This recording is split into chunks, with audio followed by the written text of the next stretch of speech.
महर्षि, आप गोपाल मनीष महाराज हैं, गौ सेवक हैं और बहुत सारी गौशालाएं हैं और ऐसी समितियां बनाते हैं जिसमें गौ रक्षा हो। महाराज जी, आप उन गौ सेवा में ही हैं। हाँ, ये तो अहोभाग्य है। हमारे गोविंद जी ने, ठाकुर जी ने भी अवतार जब जब लिया है तो उसमें गाय शब्द की बात भी आई है। और पृथ्वी जब भगवान से पुकार करने गई तो गाय का रूप ही धारण किया। और गौ की सेवा तो हमारे अखिल विश्व ब्रह्मांड के स्वामी गोपाल वेश धारण करके उनके पीछे गौ चराने गए ना हमारे ठाकुर जी। तो ये गौ सेवा मतलब सर्वेश्वर भगवान की सेवा है। स्वयं भगवान गौ रूप में भी भय। जब ब्रह्मा जी बछड़ा बछिया को गायब कर दिए ना, ठाकुर जी भी 1 वर्ष तक बछड़ा बछिया का रूप धारण कर ब्रज की घास चरे, ब्रज की रज पाए। वही चराने वाले, वही चरने वाले। ये तो मतलब भगवान की विशुद्ध कृपा है। नहीं, आज हमारी दृष्टि अपनी वासनाओं पर, अपनी प्रतिष्ठा पर, अपनी इच्छाओं पर आधारित हो रही है। शास्त्र सम्मत या धर्म सम्मत धर्म की स्थापना, गौ रक्षा, संत भक्तों की भावनाओं को पुष्ट, ये तो केवल भगवान ही करते हैं। अगर आपके द्वारा, तो वो भगवान ही आप में विराजमान होकर कर रहे हैं। गौ की रक्षा मानो ढांचा आपका है और अंदर मेरा गोपाल गोविंद ही बैठा हुआ सब कुछ कर रहा है। ये तो परम वंदनीय, परम प्रशंसनीय कार्य है। तन मन प्राणों को समर्पित करके जो गौ सेवा करता है, वास्तविकता, हम इस बात में इसलिए वास्तविकता शब्द लगा दे कि आप तो महत जन हैं, भगवत भाव वाले हैं। पर जो गौ सेवा के नाम पर आए हुए अर्थ को अपनी शरीर वासनाओं की पूर्ति में, तो ये उसको जो प्रशंसनीय विषय है उससे वो अलग मार्ग हो गया। ये फिर उसको पतित कर देगा।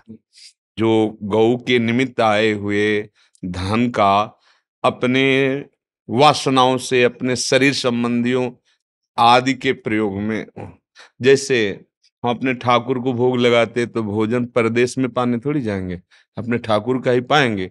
वैसी बात तो ठीक है कि गौ सेवा हो रही और हमारा शरीर जो सेवा में लगा है तो उन्हीं की जूठन पाकर उनकी सेवा में, लेकिन उनके निमित्त से आए हुए अर्थ से अपनी वासना की पूर्ति वाला क्षेत्र और गौ के निमित्त जो आया उसको, तो वो हमें फिर मलिन कर देगा।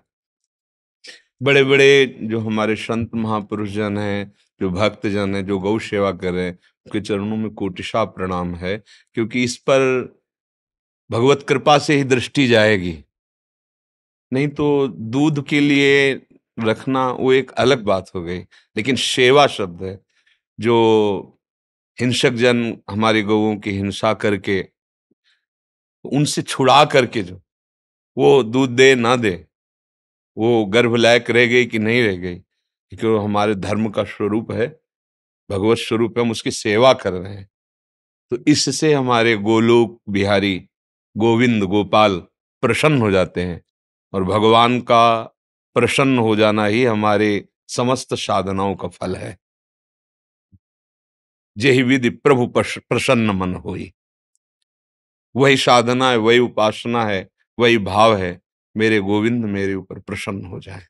तो ये गौ सेवा अब बाहरी लोग तो नहीं समझेंगे। जो शास्त्र का ज्ञान, जहां गाय खड़ी होती है, जहां गाय जो गोबर और मूत्र, वो किसी तीर्थ से कम स्थान पवित्र नहीं होता। गौशाला साक्षात तीर्थ स्वरूप है। हर देवता गाय में वास करते हैं। और तो ये भाव बढ़ाना भी चाहिए कि अब दूध सबको चाहिए और गाय कोई नहीं पालन करना चाहता। ये तो भगवत कृपा है, जो भगवान ने साहब जनों को प्रेरित करके लाखों गौओं की सेवा हो रही है। ये बहुत प्रशंसनीय और वंदनीय है और अनुकरणीय भी है। सबको चाहे, अगर गाय नहीं पालन कर सकते तो 1 महीने में एक गाय का एक दिन पेट भरने का तो गौशाला में दे आवे।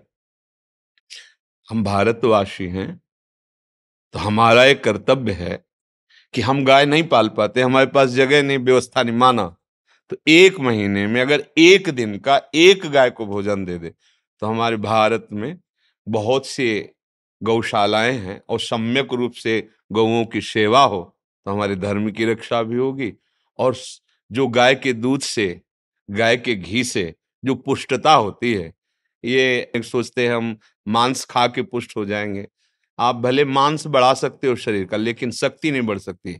शक्ति तो धर्म और नियम से बढ़ने पर, आध्यात्मिक ऊर्जा शक्ति जो है ना, तो बहुत प्रशंसनीय कार्य है। और जा जा करके ग्राम में, नगरों में जा जा करके ये ऐसा भी करना चाहिए कि समाज को बैठाल करके जागृत करना चाहिए कि गाय केवल दूध देने वाला पशु ही नहीं है, वो हमारा धर्म भी है।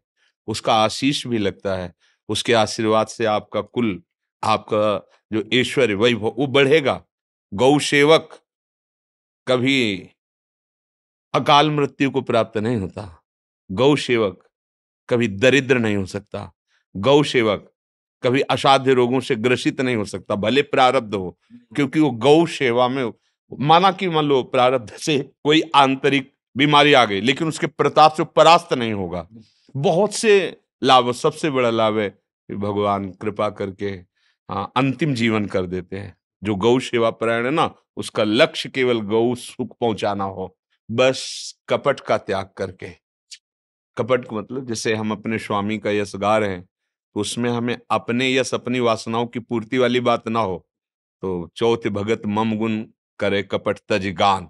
ऐसे गौ सेवा यदि कपट रहित होकर किया जाए तो गोविंद तो पीछे डोलते हैं गौओं के, उसी गौओं के समाज में ही गोविंद झलकता हुआ नजर आ जाएगा। पक्का विश्वास मानिए, उन्हीं गौओं की सेवा में प्राण समर्पित करके फिर आप देखोगे गोविंद की प्राप्ति के लिए अलग से कोई साधना नहीं करनी पड़ेगी। हाँ, वो कृपाल उन्हीं के बीच में तुम्हें दिखाई देंगे, कृष्ण बलराम उन्हीं के बीच में नजर आएंगे। हम सबको मन वचन से, शरीर से, धन से जैसे बन सके। आज बस यही तो कह रहे ना, पहले किसी को गुरु मंत्र दिया जाता था ना, तो पंचगव्य पिलाया जाता था। पंचगव्य पिलाया जाता था। कैसे पंचगव्य पिलाओगे तुम? कैसे तुम पवित्र होगे? आज क्या हो रहा है, गाय ही नहीं पाल रहे, दूध सबको चाहिए, पुष्टता सबको चाहिए, पर गौ सेवा, ये तो कहो महानुभावों को भगवान ने प्रेरित कर कर लाख लाख गौएं जो सेवा में की, तो हमारी गौओं की नहीं तो बहुत बहुत हृदय से वंदन है और अभिनंदन है। और आप चलो, आगे बढ़ो, अधिक से अधिक। ये हमारा, हम तो, हमारे प्रभु की सामर्थ्य आपके साथ है यार, हमारे प्रभु की सामर्थ्य है। गौओं की रक्षा के लिए प्रभु आग पी गए।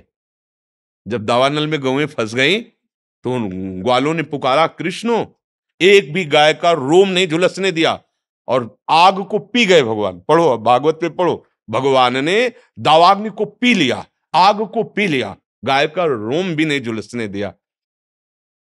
कालीदह के जल पीने से गौएं मृत प्राय हो गई। ठाकुर जी ने रौंद दिया कालिया को, और विष को अमृत तो भगा दिया, चल ब्रह्मण द्वीप चल, या हमारे ब्रज में नहीं, गौएं पानी पिएंगे, गोपाल पानी पिएंगे, तो उनका, हाँ ऐसा, चल बाहर चल। भगवान बहुत कृपालु हैं। तो जो हमें इन्होंने बताया कि बहुत सी गौशालाएं और बहुत गौओं की सेवा हो रही, हाँ हम प्रणाम करते हैं। और आप खूब आनंद पूर्वक चलिए, बस कपट का कहीं भी हमारे हृदय में भाव ना आने पावे तो कोई परास्त नहीं कर पाएगा। धन धन धन कविता भी बना दी हम लोग लिखे। हाँ,